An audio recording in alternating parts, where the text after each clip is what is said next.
pour monsieur et madame Fouillot, pour monsieur et madame Grégory Daval, c'est très dur parce que finalement, en 3 mois, ils ont perdu leur fille dans des conditions atroces que vous connaissez. Mais ils ont perdu également leur gendre, qui avait toute sa place dans leur famille. Et aujourd'hui, autour de la table familiale, il y a 2 assiettes de moins. C'est comme si c'était un accident de voiture avec 2 morts. Il y en a une qui est définitivement retranchée de la communauté des vivants. Et puis il y en a un autre qui va être emmuré vivant, certainement pour un certain nombre d'années, dans le respect de la présomption d'innocence et dans le respect de la décision qui sera amenée en finale à prendre la cour d'assises de ce département. Alors perdre 2 êtres chers sous des régimes différents en 3 mois, plus la notion de trahison naturellement absolue qu'ils ne peuvent qu'inévitablement avoir au fond du cœur, c'est beaucoup pour des braves gens qui avaient une vie, je dirais, une vie tranquille et cadrée. Et puis, pour en finir sur ce premier, je dirais sur ce premier sujet, il va falloir aller, parce que c'est le propre de l'instruction, il va falloir encaisser révélation sur révélation dans le cadre d'autres aveux que passera M. Daval, je n'en doute pas. Parce que, et dans le profond respect du secret de l'instruction qui me lie en tant qu'auxiliaire de justice, toute personne qui aura accès à ce dossier ou qui a déjà eu accès à ce dossier sait qu'actuellement, les aveux de M. Daval sont très loin des réalités objectives. Moi, je suis très satisfait qu'il ait commencé à avouer, pour mes clients, parce que c'est un réconfort, et pour lui, parce que c'est le chemin de la reconstruction, et pour la vérité tout court et la vérité judiciaire. Mais il y a encore, naturellement, beaucoup de chemin à parcourir pour Jonathan Daval, pour que ces déclarations coïncident parfaitement avec la réalité des faits, telle qu'objectivement démontrée au dossier. Est-ce que les parents d'Alexia étaient au courant des difficultés du couple dont parle notamment Maître Randall Schwerdorfer, le conseil de Jonathan Daval? Alors, on avait parlé, parce que c'est une question qui m'avait traversé l'esprit dès le début, dont Jonathan a d'ailleurs assez parlé librement tout au début aux enquêteurs. Eux, leur sentiment, c'est que le fonctionnement de ce couple était un fonctionnement assez normal, c'est-à-dire qu'il pouvait y avoir des hauts et des bas, que parfois Alexia, du fait notamment du désir de maternité et du traitement et du retard dans cette maternité, pouvait, on va dire, ne pas toujours être facile. Mais ils n'avaient rien remarqué, je leur avais posé plusieurs fois la question, ils n'avaient rien remarqué de symptomatique. Donc pour eux, non, pas de violence de la part de Jonathan, pas de violence peut-être parfois verbale, un mot de trop, une réflexion mal tournée, mais rien pour eux d'asymptomatique qui aurait permis de penser un instant que Jonathan aurait pu passer aux actes et que leur fille est en danger, ça va de soi. Donc un fonctionnement d'un jeune couple normal au bout de 10 ans de mariage ou de concubinage qui est un peu en crise parce on voudrait un bébé et que ça traîne, quoi. Voilà. Mais sans plus, quoi. Une histoire banale. Comment ont-ils accueilli les déclarations de Maître Schwerdorfer hier? Je ne sais pas. Je ne les ai pas eues après J'ai écouté sur un certain nombre de chaînes de vos confrères où ici représenté ce qu'a dit Maître Schwerdorfer. Je n'ai pas eu leur réaction après parce qu'il était déjà fort tard. Et je trouve qu'à un moment, il faut laisser un peu digérer les choses et on n'appelle plus après 23 heures. Quoi. Donc on verra ça aujourd'hui, qu'est-ce qu'ils pensent de ça. En particulier sur la déclaration de Maître Schwerdorfer qui parle de violence de la part d'Alexia sur Jonathan. Alors, pour bien connaître Maître Schwerdorfer, pour qui j'ai un plus profonde amitié et estime, c'est quelqu'un de très réaliste et de très franc. S'il dit ça, ce n'est pas, comme certains de nos confrères, un effet de manche, un effet de bluff, un effet de je sais pas quoi, pour scandaliser le ministre des droits des femmes ce matin sur les chaînes. S'il le dit, c'est non seulement qu'il le pense, mais qu'il le sait. Alors, je me garderai bien à ce stade-là de confirmer ou d'infirmer. J'entends ce qu'il a dit, et connaissant le personnage, je n'ai pas de raison d'emblée de dire c'est pas vrai. C'est vrai que c'est difficile à entendre. On comprend presque que ce serait quasiment de la faute de la victime. C'est difficile à entendre, comme c'est difficile à comprendre qu'un brave garçon comme Jonathan Daval, si parfait, vous vous rappelez cette phrase moi qui me obsède, mon client M. Fouillot, le papa d'Alexia, dire à la basilique au moment de l'enterrement, je souhaite à toutes les jeunes femmes qui sont ici présentes d'avoir un gendre aussi idéal que Jonathan. Donc c'est aussi difficile de comprendre Jonathan Daval que d'admettre que parfois la personne battue soit pas celle qu'on attend. Alors dans ces dossiers-là, je dirais tout est difficile parce que la réalité humaine et donc la réalité criminelle est souvent très complexe. Hein. Jonathan, il n'a pas le profil d'un tueur, hein, et pourtant. La procureure de la République de Besançon hier soir évoquait des médicaments que aurait nuit, Alexia. Alors ça, je l'ai entendu, j'ai écouté ce qu'a dit M. Scherdorfer sur le sujet, et j'ai cru comprendre ou savoir que dans le cadre du désir de maternité, Alexia prenait des médicaments, et j'ai cru comprendre également que parmi ces médicaments, pour, je suppose, la fertilité, ou contre l'infertilité, mais enfin dans le cas de la maternité qui n'arrive pas aussi rapidement qu'on le souhaiterait, certaines classes de médicaments étaient connues pour avoir des effets secondaires en termes de saute d'humeur ou en termes de pic d'humeur ou en termes, le mot va m'échapper, vous allez le retrouver, il ne me viendra pas, mais quand des personnes ont des troubles de personnalité peuvent être changeantes très rapidement. Bipolarité. Oui, alors oui, voilà, exactement, bipolarité partielle ou des choses comme ça. Hein, voilà. C'est peut-être pas le bon terme, mais pouvait avoir des accès, on va dire, d'humeur plus durs à supporter, mais liés à cette classe de médicaments, il paraît que c'est quelque chose d'assez connu. Mais attendez, on parle d'Alexia ou de ces médicaments en général? De ces médicaments, des médicaments que l'on prend pour les cas d'infertilité ou pour favoriser la maternité, sachant qu'Alexia, a priori, prenait un traitement avec ce type de médicaments. Alors après, je ne suis pas docteur en pharmacologie. Le nom du médicament, vous l'avez? Non, du tout. La défense parle en parlant d'Alexia, d'une personnalité finalement écrasante sur son conjoint, qui avait une sorte d'ascendant finalement. Alors, quasiment d'un conjoint sous emprise. Ouais. C'est toujours difficile quand on ne connaît pas les gens et encore moins leur intimité de se prononcer. Moi, ce que je dis, c'est très subjectif, donc en soi, ça n'a pas un grand intérêt. Vous savez comme moi que dans certains couples, les rapports sont égalitaires. Il y en a d'autres, on dit populairement, c'est l'homme qui porte la culotte ou c'est plutôt la femme qui porte la culotte. Là, je pense qu'il n'y a pas besoin de se persuader beaucoup pour voir que dans ce couple, Jonathan avait une personnalité beaucoup plus effacée, beaucoup plus timide, et qu'Alexia était assez dominante, tout simplement, était une fille énergique, sportive, battante, engagée, etc., et que lui était certainement en retrait. Alors, c'est pas parce que vous êtes en retrait et que vous êtes marié avec une femme battante que vous êtes sous emprise ou que vous êtes persécuté ou que ça mérite la mort, on est bien d'accord. Mais c'est certainement elle qui avait la personnalité, enfin ça j'en suis sûr, la plus forte du couple. Ça pouvait engendrer justement des tensions au sein du couple, cette personnalité dominante? Certainement, mais comme dans tout couple qui fonctionne comme ça, c'est-à-dire au moins un tiers, voire la moitié des couples. Ce que l'on comprend dans ce que vous dites, c'est que les parents d'Alexia ne sont pas nécessairement en colère, en tout cas ils veulent comprendre. Alors maintenant, voilà, c'est le rebond sur les interrogations. Mais je leur ai dit qu'il fallait laisser un tout petit peu de temps au temps. J'irai quand le palais de Besançon ne sera plus en ébullition et que le cabinet de M. Gannetti, juge d'instruction, aura retrouvé son calme habituel. J'irai voir le dossier dès le début de la semaine prochaine et on aura les réponses à nos questions. Parce que maintenant, naturellement, les questions, c'est où l'a-t-il tué? Je suppose probablement domicile conjugal. Quand l'a-t-il tué exactement? Pourquoi était-elle en pull joggeuse alors qu'elle n'est pas partie? Est-ce qu'elle a souffert? Est-ce qu'elle est morte sur le coup? Etc., etc., etc. Est-ce qu'il l'a brûlé? Si c'est pas lui qui sait, voilà. Enfin, là maintenant, ce qu'ils veulent savoir, et c'est pas de la curiosité malsaine ou du voyeurisme, c'est avoir un déroulé précis et complet de la dernière nuit d'Alexia, ce qui est tout à fait légitime. Mais ça, on va le savoir au dossier. Simplement, il faut laisser un peu de temps. Quand vous parlez de la suite des aveux, vous évoquez tout ça, et en particulier ce qui s'est passé après. Alors, encore une fois, vous savez, je suis lié par le secret d'instruction, mais je dis simplement que les aveux de M. Daval, dont je me réjouis pour tout le monde, et en particulier pour mes clients, sont un début sur le chemin de la vérité, et qu'il faudra, je le souhaite pour lui aussi, dans d'autres aveux, qu'il se rapproche davantage des réalités objectives qui sont dans le dossier, et notamment dans les pièces médicales. Mais notamment cet incendie qu'il ne reconnaît pas aujourd'hui. Ah ben, l'incendie, vous savez qu'il existe des mécanismes d'autocombustion.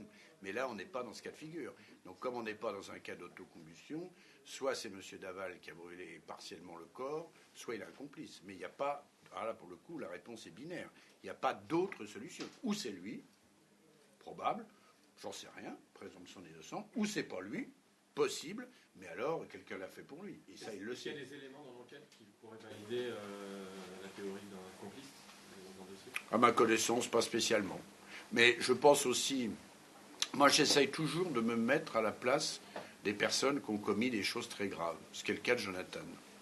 On ne peut pas lui reprocher à ce stade-là de ne pas reconnaître la carbonisation si c'est lui. Parce que c'est trop. C'est trop. N'oubliez pas qu'il a une profonde affection pour mes clients, sincère et réciproque. Il reconnaît, enfin, il a commis des choses atroces, qu'il a masquées. On en reparlera peut-être.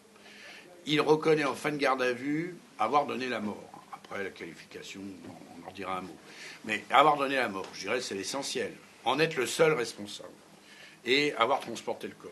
Bon, c'est déjà bien. On ne peut peut-être pas lui demander, dans la même heure et au bout de 2 jours de garde à vue, sachant qu'il part en prison, mais il le sait très bien, de tout reconnaître dans le détail, et notamment un des détails les plus atroces, qui est la carbonisation. Donc, si c'est lui, je conçois qu'il n'ait pas reconnu ça d'un premier mouvement. Il ne faut pas demander trop. Quels ont été les mots des parents d'Alexia pour parler de Jonathan, s'ils en ont plus? Comme avant, pas d'accablement, pas de. Moi, je ne suis que leur porte-parole. On s'est entendu sur ce que je dirais, je ne dirais pas. Pas d'accablement, pas d'adjectif contre lui. C'est un garçon constant. Il faisait partie de leur famille. C'est leur gendre. Ils n'avaient rien à lui reprocher. Ils n'ont rien vu venir. Maintenant, ils voudraient comprendre. Sur la qualification de crime, Maître Schwerdorfer, plaidait finalement hier soir pour violence volontaire ayant entraîné la mort sans intention de la donner. Finalement, c'est meurtre sur conjoint. Alors, ce que je peux vous dire, juridiquement parlant, c'est que ça ne sera pas assassinat. Ça ne sera pas assassinat parce que dans cette affaire-là, sauf alors vraiment rebondissement absolu, ça peut toujours arriver, il n'y a pas eu de préméditation, du moins ce qu'on en sait aujourd'hui. Donc ça ne sera pas assassinat. Ce que je peux vous dire aussi, c'est que ce n'est pas un accident. Voilà. C'est certain. Donc meurtre sur conjoint, ça me paraît pour l'instant bien vu. Pénalement bien vu parce que ça laisse une marge de manœuvre. Ce n'est pas un assassinat, sauf rebondissement. Imaginons qu'on apprenne demain que depuis 3 mois, il avait un projet criminel et que ci, que ça. Moi, j'en sais rien. Mais tout est possible dans ces affaires-là. Mais au jour d'aujourd'hui, rien ne permet de penser que c'est un assassinat. Objectivement, ce n'est pas un accident. Il faut être raisonnable. Pourquoi ? Pourquoi ? Parce que quand M. Daval sera passé à des aveux complémentaires et qu'il se rapprochera de la réalité objective du dossier, on ne pourra que constater que c'est tout sauf un accident. Mais il y a des éléments qui permettent de le dire. Oui. C'est pas l'accident. Un certain nombre de pièces médicales, sans rentrer dans ce cas d'instruction. Je vais faire comme la procureure hier, sans rentrer dans ce cas d'instruction, ça va de soi. Mais c'est pas l'accident. Vous savez qu'un accident, c'est, avec le respect que je dois, je me dispute avec vous, je vous pousse, vous tombez sur le coin de la table, malheureusement le coup est fatal, et bon, alors ça, c'est coup ayant entraîné la mort sans intention de la donner. Ça, on connaît cette affaire-là. C'est pas ça du tout. Donc ce n'est pas une dispute. C'est une dispute violente qui a très mal tourné. La preuve, Alexia est morte. Ça, c'est sûr. Je suis tout à fait d'accord avec ça. Jusqu'à nouvel ordre, c'est pas prémédité. Ça peut changer, mais pour l'instant, rien permet de le penser. Mais après, elle n'est pas tombée sur un coin de table et morte sur le coup. C'est pas ça. Donc, et également, sans aller plus loin à cause du secret d'instruction, quand vous étranglez quelqu'un déjà à main nue, que vous voyez ses yeux à 2 cm des vôtres et que vous couteau est serré, on ne peut pas dire que c'est un accident. Donc là, il faut être raisonnable aussi en termes de sémantique. Vous dites que les parents d'Alexia ne veulent pas l'accabler. Est-ce que d'un point de vue juridique, ils savent un petit peu ce qu'ils demanderaient, la peine maximale, ou au contraire Ils ont entendu le procureur, ils savent qu'il encourt la perpétuité, ils ont très bien compris que les actes qu'il a commis feront, dans le respect de la présomption d'innocence, qu'il sera certainement très sévèrement condamné, mais que surtout, la comédie qu'il a jouée, peut-être à son corps défendant, mais le rhabillage, la comédie qu'il a jouée, qu'une comédie mortelle pour tout le monde, lui coûtera très cher dans l'esprit des jurés. Et que c'est ça qui fera peut-être la différence un jour, toujours dans le respect de la présomption d'innocence, entre 25, 30 ans, la perpétuité, etc. C'est que naturellement, quand on voit, moi j'ai regardé hier naturellement les images en boucle qui circulaient notamment sur les chaînes continues et sur BFM en particulier, c'est vrai que quand vous revoyez rétrospectivement les pleurs, la conférence de presse, la marche blanche, l'enterrement, Jonathan... Est-ce que vous allez demander par exemple le dépaysement ? Oh, il n'y a aucune raison, puisque ça sera jugé en Haute-Saône, c'est très bien. C'est d'un dossier Haute-Saônois, il restera en Haute-Saône. Non, c'est très bien comme ça, moi ça me va, il n'y a aucune raison. Aucune raison. À vous entendre, vos clients ne veulent pas accabler leur gendre s'il n'y avait pas de ressentiment finalement. C'est l'effet de sidération, c'est quoi ? Hier, c'était l'effet de sidération, c'est comment c'est possible. C'est même pas comment il a fait ça, c'est comment c'est possible. Comment il pouvait y avoir une tension plus importante et qu'on ne l'ait pas vue, parce que c'est comme ça aussi. Il y avait forcément une tension plus importante que celle qu'ils ont cru voir ou pas voir. Sinon, il serait pas passé aux actes. C'est pas un loup-garou, Jonathan. Donc, il y a eu une dispute forcément très sérieuse. Il y a eu des comportements forcément qu'il a jugés à un moment donné insupportables, qui l'ont fait, vous savez, c'est la théorie dite de la cocotte minute en psychiatrie, psychologie, et qu'on fait que ce sage garçon, ce gendre idéal, a totalement pété les plombs et a commis l'irréparable. Jamais ils n'ont constaté des tensions au sein de ce couple. Ce que je vous disais tout à l'heure, des tensions comme dans tous les couples, mais rien de symptomatique, rien qui leur aurait permis, par exemple, de dire en rentrant chez elle le soir à la suite d'un dîner, dis donc, dans le couple, par exemple, ne serait-ce que ça, j'ai peur qu'ils se quittent. Ils vont se séparer, ça va pas du tout, ils vont peut-être divorcer. Même pas du tout. Alors, a fortiori pas, notre gendre adoré va assassiner notre fille adorée. Non, rien. Rien d'alarmant, rien qui permet de tirer le signal d'alarme ou de se dire, ne serait-ce, j'aurais posé la question, mais vous n'avez pas vu des choses qui vous n'êtes pas dit pourvu qu'ils ne divorcent pas, parce qu'on les aime bien, pourvu qu'ils ne se séparent pas. Pas du tout, ça va. Dans le couple, ça va. Un peu de tension pour le gamin, mais ça va. Quand on parle avec les gens, beaucoup disent c'est surprenant qu'il n'ait pas eu de doute sur lui. Est-ce qu'à un moment, on peut estimer qu'ils ont été dans le déni, les parents? Alors, ils savaient qu'il y avait une rumeur qui est constante, vous le savez, depuis le début, en disant, tout le monde l'a entendu dire, dans vos milieux, dans notre milieu, partout, les réseaux sociaux, c'est le mari. Bon, ça, ils n'ont pas pu échapper, d'autant que je vous rappelle qu'ils ont un commerce très exposé, puisqu'ils ont un bar PMU. Donc, ils voient quand même beaucoup de monde, ils entendent, ils ne sont pas autistes. Mais ça n'a jamais été au-delà de ça, parce que la confiance étant telle, premièrement, et puis deux, n'ayant rien remarqué d'alarmant dans le couple, il n'y a aucune raison qu'une atrocité comme ça vienne de la part de quelqu'un en qui on a toute confiance. Et ça, je dirais, c'est pas du déni, mais c'est presque du bon sens. Vous avez quelqu'un, vous n'avez jamais rien remarqué. Chez votre fille non plus. La tragédie arrive. Ce garçon, il est chez vous matin, midi et soir. Il n'a aucune saute d'humeur, aucun changement d'attitude. Il est toujours aussi aimant à l'égard des beaux-parents, de sa belle-sœur, de son beau-frère, aussi serviable, aussi correct. Il n'a pas d'accès de désespoir en dehors de l'enterrement, mais comme tout le monde. Bon, pourquoi on croirait que ce type-là a pu faire ça, alors qu'on a confiance en lui, qu'on n'a rien marqué d'alarmant? C'est forcément en dehors de la famille. C'est un tiers, c'est un voisin, c'est un client, c'est, je sais pas, un malade sexuel, mais c'est pas, ça peut pas être Jonathan. Et en ce qui concerne la sœur, parce que les sœurs se confient, elle non plus n'a pas... Elle n'avait rien remarqué qui puisse être alarmant. Et elle pensait que c'était quand même lié à ce désir de maternité et que ça devenait un petit peu peut-être prise de tête chez Alexia. Bon, peut-être prise de tête aussi pour Jonathan, mais comme c'est quand même assez banal tout ça. C'est... Une confrontation a été un temps envisagée en garde à vue par les enquêteurs. Pourquoi elle n'a pas eu entre Isabelle et Jean-Pierre Fouillot et Jonathan Daval? Alors, je sais pas si c'était prévu, mais ce que je dis, c'est que c'est bien que ce n'ait pas eu lieu, parce que d'abord, c'est pas l'endroit, ça viendra au procès d'assises, et ça aurait été, je crois, pour tout le monde, une épreuve assez insoutenable, et pour mes clients et pour Jonathan, qui a déjà, on va dire, fort à faire avec l'avenir judiciaire qui lui est réservé.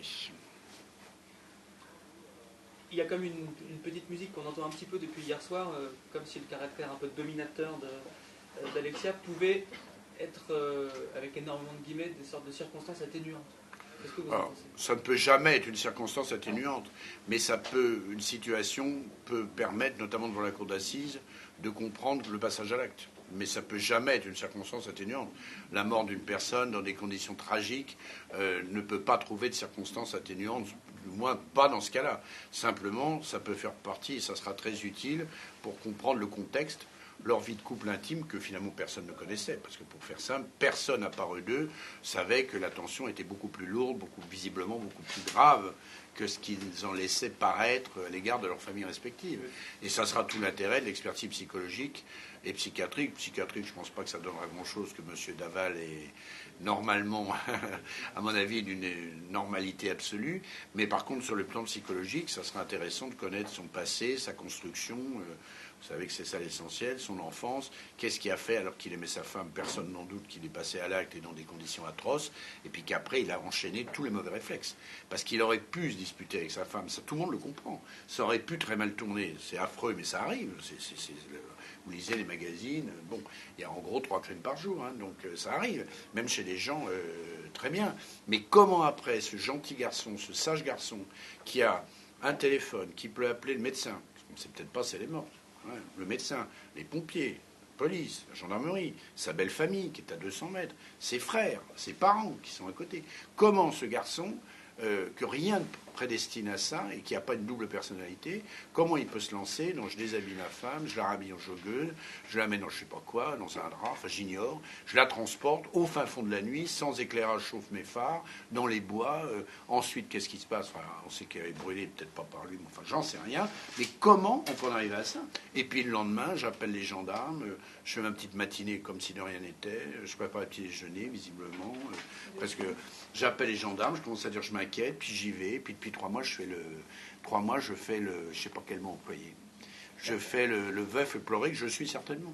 Mais je n'arrive pas à trouver un moment pour dire les choses. Je sais pas, c'est ça qui est incompréhensible chez un gars comme lui. C'est lui qui a envoyé le SMS? Ça, j'en sais rien. Mais vous voyez bien, si c'est pas lui, c'est qui? Pour les violences, c'est le seul à témoigner de ces violences dans leur couple. Donc si personne d'autre a vu, il n'y a aucun autre témoin qui a pu dire qu'il y avait des violences ou qu'elle était dominatrice. Elle s'est basée que sur son témoignage à lui. Alors, ça, je pense que c'est toujours pareil. Vous savez, il y a beaucoup de témoins qui ont été entendus à l'origine dans cette affaire-là. Quand vous témoignez pour la mort tragique d'Alexia et que vous la connaissez, la première chose qui vous vient à l'esprit en témoignage, c'est peut-être pas de dire elle était comme ci, comme ça avec son mari. C'est plutôt de la compassion pour la victime, ce qui est normal.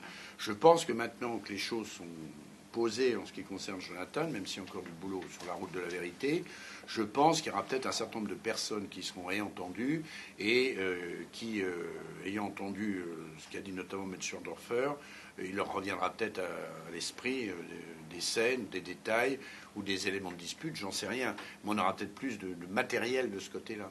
Mais d'un autre côté, vous avez aussi des couples, et vous le savez, c'est souvent le cas dans les violences, quel qu'en soit l'auteur et quelle qu'en soit la victime, où à l'extérieur, on est parfait dans le boulot, on est parfait dans la belle famille, on est parfait partout, hein, et puis quand on rentre chez soi, c'est pas la même. Donc ça, personne ne tient la chandelle, mais ça, on le connaît. Ce couplet-là, on le connaît. Donc il y a aussi cette difficulté-là. Hein. À la dernière conférence de presse, vous aviez évoqué un possible lien avec le suicide des Moulins. Vous en parlez toujours ou pas? Alors, je dirais, je ne veux pas persécuter quiconque avec ça, mais j'ai toujours quand même cette histoire-là sous le coude. J'ai toujours cette histoire-là sous le coude, et moi je suis comme ça, Thomas. Je crois ce que je vois. Je n'ai pas accès au dossier du suicide des Moulins. En plus, c'est un suicide, donc il n'y a pas de juge d'instruction et rien. Il y a un dossier parquet qui ne doit pas être très épais, mais je sais que dans notre pays, il y a des tests ADN comparatifs. Le jour où on m'aura dit, je n'ai pas besoin de voir le test, qu'on a prélevé l'ADN du défunt des Moulins et qu'on l'a comparé avec les ADN retrouvés sur la scène de crime et qu'on peut circuler à rien à voir, on ne parlera plus des Moulins. Mais tant que ces résultats ne sont pas connus, je ne referme pas pour moi cette case. Voilà. Est-ce que ça veut dire qu'il y a des ADN inconnus sur la scène de crime? Il y a beaucoup d'ADN et naturellement, on ne peut élucider les ADN, vous le savez, que d'une part, si on a un matériel de comparaison avec les écouvillons, c'est les personnes prélevées, ou si par chance, on n'a pas prélevé, mais que la personne est déjà dans le FNAEG, notamment dans un autre fichier, mais essentiellement dans le FNAEG. Donc, c'est intéressant d'avoir un écouvillon de plus, et j'aimerais bien que ce soit l'écouvillon du défunt des Moulins. Les parents d'Alexia et Jonathan Daval se sont-ils beaucoup vus pendant les 3 mois qui sont écoulés, et quelle était l'attitude de Jonathan avec ses parents? Pardonnez-moi, j'ai loupé le début. Alexia et Jonathan Daval, oui, me semble-t-il, se sont beaucoup vus durant les 3 mois qui se sont écoulés. Quelle a été l'attitude de Jonathan? Tous les jours, aucun changement, je leur ai demandé. Tous les jours. Aucun changement, voire même encore un rapprochement depuis la mort d'Alexia entre Jonathan et ses beaux-parents, et sa belle-sœur et son beau-frère que je représente. Non, c'est un garçon... C'était un garçon parfait. Est-ce qu'il y a un élément en particulier qui aurait fait craquer Jonathan lors de sa garde à vue? Alors, ce que je vais vous dire va peut-être vous choquer, j'en sais rien. Je pense que oui. C'est le réalisme de Maître Schordorfer et son professionnalisme. Moi, j'aurais fait pareil si j'avais été à sa place. C'est-à-dire qu'il y a un moment, quand vous avez la conviction que votre client a commis des choses très graves, mais la conviction, on s'en fout, mais surtout que vous avez face dans votre dossier des éléments objectifs de culpabilité, il y a 2 stratégies. Ça, il l'a très bien expliqué, Randall Schordorfer, hier. Il y a des confrères qui vont vous dire, moi je continue de vous dire que ça, c'est pas un bar, ça, c'est pas une table, ça, c'est pas un micro. vos éléments, je m'en fous, et je pousse mon client à nier jusqu'au bout, et vous n'avouerez jamais. C'est la théorie de Landru. Montez sur la guillotine et dites, n'avouez jamais. Bon, ça c'est contre-productif, et à mon avis, c'est même contraire totalement au serment qu'on a prêté à nos valeurs. Et puis il y a des confrères qui ont la même philosophie. Moi, je partage celle de M. Schordorfer, avec qui je suis lié, vous le savez, c'est pas un scoop, et qui, face à des éléments objectifs graves de culpabilité, qui ne peuvent qu'aller vers des choses tragiques devant la cour d'assises, prennent leurs clients entre quatre yeux et leur disent, voilà, il y a deux solutions. Vous l'avez fait. Moi, je ne porte pas de jugement. Vous l'avez fait. Parce que A plus B plus C plus D. Alors, niez ça. Vous allez vous faire beaucoup de mal et vous ne reconstruirez jamais. Vous allez encore faire beaucoup de mal à vos beaux-parents que vous adorez. Pour le respect de la mémoire de votre femme, dont on ne doute pas que vous l'aimiez, pensez-y. Et puis, pensez à la cour d'assises, il y a la claque qu'ils vont vous mettre. Et la différence sera peut-être 5 ans de moins. Alors, moi, je vous dis, et vous en faites ce que vous voulez, avouez ce que vous voulez, mais avouez. Et je pense que c'est ce qui a fait la différence, parce que M. Schordorfer est quelqu'un de convaincant, parce que c'est un professionnel, et Jonathan est un garçon obéissant. Et je pense que c'est la différence. Mais il serait tombé sur un confrère qui lui aurait dit « Jonathan, ne dites rien », on n'aurait pas d'aveu. Et on ne serait pas avancé. Moi, c'est mon sentiment. C'est mon sentiment, parce que vous avez vu que les aveux, ils arrivent en fin de garde à vue. Ils ne sont quand même pas spontanés. Mais bon, ça s'explique aussi. Quand vous avez ça sur l'estomac, c'est parfois dur à sortir. Et je pense que vous avez vu les communiqués de M. Schordorfer et de M. Spatafora au cours de la journée. Nous sommes mis en difficulté. Les éléments sont très difficiles. Je ne sais plus quel terme. Accablant. Il sait de quoi il parle. Et à partir de là, je ne doute pas qu'il ait convaincu Jonathan de libérer sa conscience. Et je pense, la toute dernière heure de la garde à vue, c'est ce qui a fait la différence. Je peux me tromper, hein, mais j'en suis à peu près persuadé. Dernière question. Maître Schordorfer, vous venez d'en parler, a été très critiqué pour son attitude hier et les éléments qu'il nous a donnés, notamment. Vous semblez dire que ça n'a pas choqué, en tout cas, Isabelle et Jean-Pierre. Ah, pas du tout. Non, je crois que ça leur a même, moi, ça m'a facilité la tâche, que ça leur a permis progressivement, au cours de la journée, de se dire ça va être lui. Le pire va arriver une deuxième fois, on va perdre un deuxième membre de la famille, ça va être Jonathan. C'est impensable, incroyable, je ne sais pas ce qui a pu arriver, mais il va falloir se rendre à l'évidence. Et ça, je crois que moi, ça m'aide. Hein. Ça m'aide aussi. Alors, vous savez, après les critiques, j'ai entendu hier sur des plateaux parisiens, des confrères, je ne citerai pas, pontifier sur ce qu'il faut faire, pas faire. Ils ne connaissent pas le dossier, ils voient ça à froid, ils ne sont pas dans la garde à vue. Bon, je dirais ce qu'ils en pensent, peu me chaud. Moi, ce que je vois, c'est que M. Schordorfer, il a été efficace. Mais quand il va vous dire c'est quelqu'un qui est, son client a été maltraité psychologiquement et peut-être physiquement, et il a dégoupillé, vous allez lui répondre. Ah ben, je n'ai pas à lui répondre, j'entends ce qu'il dit. Vous savez, le procès, il n'arrivera pas au mieux avant le premier semestre 2019. Il y a du chemin à parcourir. Hein.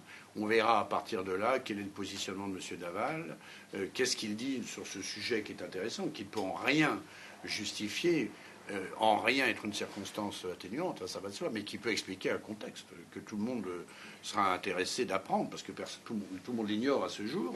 Eh ben, on verra bien à ce moment-là. Mais pour l'instant, contentons-nous de ce que nous avons déjà, c'est-à-dire beaucoup, un coupable qui a priori est le bon, dans le respect de la présomption d'innocence, et qui a avoué l'essentiel. Après, même s'il y a beaucoup de choses encore à revoir, mais qui a quand même finalement le courage de dire ce qu'on attendait.